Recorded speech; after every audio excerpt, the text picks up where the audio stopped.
What is up, guys? It's Superken from Superken Games. From the channel, please subscribe, leave a comment saying hi, thumbs up if you like the video already, share this video with your friends. If you miss my top 25 games, number 25 through 21 or number 20 to 11, go back and watch them. The video should be on the screen right about now for you to click up at the top. But these are my top 10 games we played in 2016. Number 10, Pokemon Go. Pokemon Go has a Metacritic score of 68. I gave it a 7. Pokemon Go set the world on fire, making Smash Mouth feel much less lonely. You're lying to yourself if you say you weren't addicted to this game this summer. It got all of us walking, searching far and wide, collecting and leveling.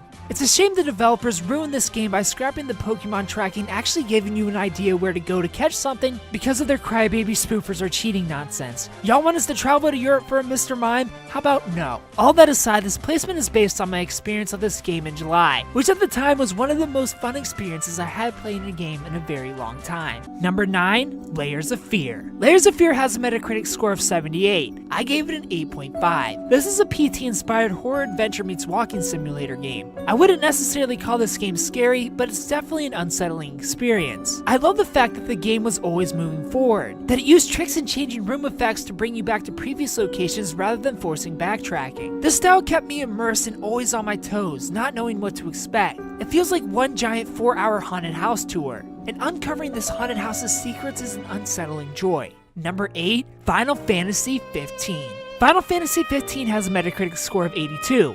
I gave it an 8.5. This is my first official Final Fantasy game that I played to completion, and because of the fun I had here, I've been inspired to go back and play the others. Though this combat is much different as it is hack and slashy rather than turn-based. This made it accessible for everyone, and I would love to see Final Fantasy continue going in this direction. There's so much to do in Final Fantasy 15. Giant creatures to hunt down for cash, or sick to get into your babe of a wife-to-be. This is a story of friendship and something else that I'm not gonna say. I don't want to spoil it. But from the start to finish, I smiled. Maybe cried a little too. Number 7, The Witcher 3 Blood and Wine. Blood and Wine has a Metacritic score of 94. I gave it an 8.5. This is hands down the greatest DLC/expansion ever produced for a game. Blood and Wine's campaign is 10 hours long. That's the length of a great AAA game on its own, and this doesn't include the other 20 hours of side quests, bringing it to a grand total of 30 hours long. This is the final chapter in Geralt's story, and if it's not, it should be, as it has the perfect ending, depending of course on the choices you make and made in the main game. This DLC is crawling with lore from the books, so many mysteries to be solved, and also moments to experience. Buy this DLC. CD Projekt Red deserves all the money in the world for the care they took with not only the main game, but delivering what any other developer would have released as a full spin-off game and its DLC for less than $20. Number 6,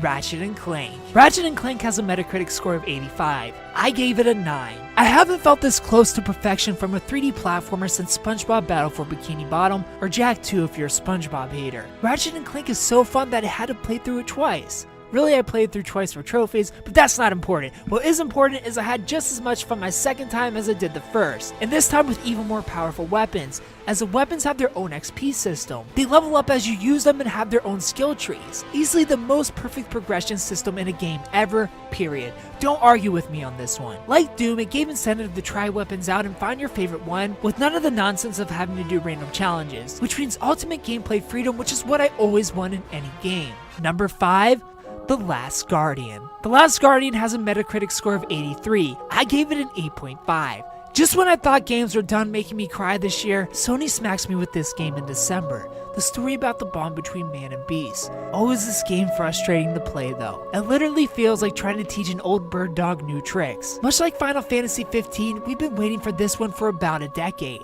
Rumors all around every 3 months. Is The Last Guardian ever coming out? The Last Guardian is gonna be at E3. The Last Guardian has been pushed to PS4. The Last Guardian is cancelled. Well, The Last Guardian wasn't cancelled and it was more than worth the wait. Thank you PlayStation, and all hail Shuhei Yoshida for finally getting this in our hands.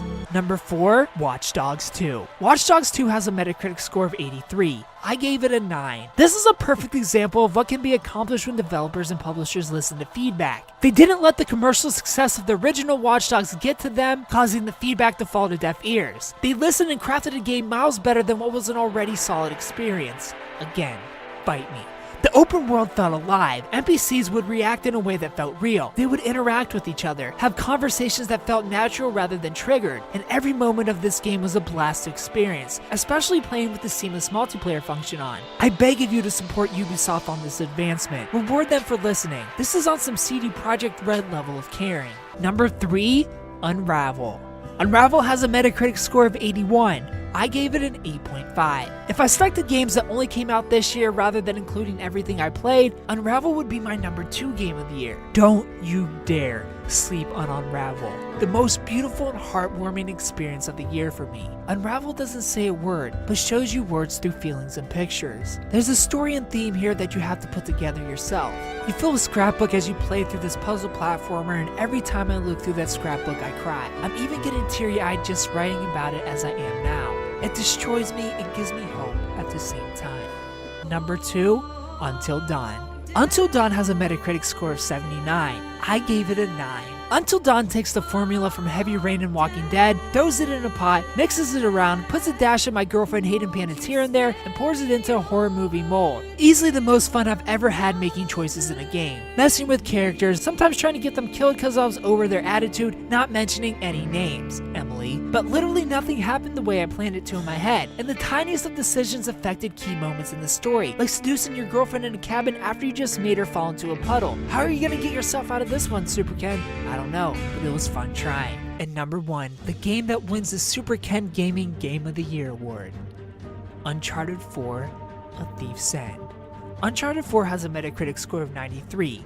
I gave it my 3rd ever 10 out of 10. Though it's great and well polished, this game isn't about its gameplay, and it isn't sitting here at number 1 because of its gameplay. It's sitting here at number 1 because of what it is as a whole, not individual chunks. It deserves to be recognized as the single masterpiece of the year. This game is a love letter to the fans, a goodbye to beloved characters in a beloved series. Knowing this, every picture and every moment of love and care shared between the characters crushed my soul, like I was going through a breakup. And as you may have guessed, yes, this game also made me cry. Definitely losing my street cred with this list. Please, play the trilogy before you play this one, as it's the only way to get out all of it you can. This experience is nearly 10 years in the making.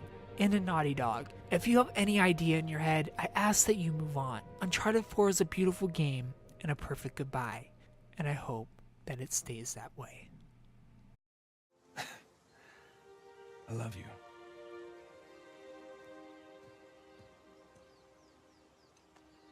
Same to you, cowboy.